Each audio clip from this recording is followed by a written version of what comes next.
ఎప్పుడు ప్లెయిన్ చపాతీ అయినా ఈసారి డిఫరెంట్‌గా గ్రీన్‌గా ఆకుకూర, ఆలు కాంబినేషన్‌లో ఇలా ట్రై చేసామంటే భలే బావుంటుంది. దీనికోసం 5 బంగాళదుంపల్ని మెత్తగా ఉడకపెట్టేసుకొని, 4 పాలకూర కట్టల్ని కడిగేసి, కట్ చేసి పెట్టుకుని, ప్యాన్‌లో ఆయిల్ వేసుకుని, ఉల్లిపాయలు, పచ్చిమిర్చి, జీలకర్ర వేసుకుని, నచ్చితే వెల్లుల్లి రెబ్బలు కూడా వేసుకుని, కాస్త ఫ్రై అయిన తర్వాత కట్ చేసుకున్న పాలకూరని వేసేసి, కొంచెం ఉప్పు, అలాగే పసుపు యాడ్ చేసుకుని, మూత పెట్టేసుకుని, సిమ్‌లో పెట్టుకుని మగ్గించుకున్నామంటే పాలకూర మెత్తగా, సాఫ్ట్‌గా అయిపోతుంది.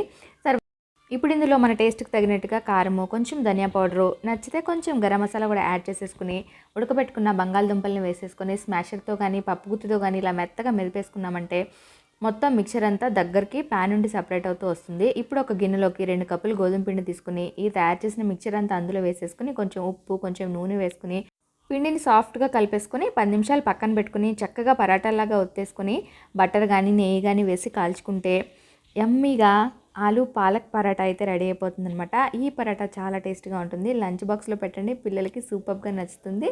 నచ్చితే గనుక తప్పకుండా మన ఛానల్‌ని ఫాలో చేయండి. Thank you.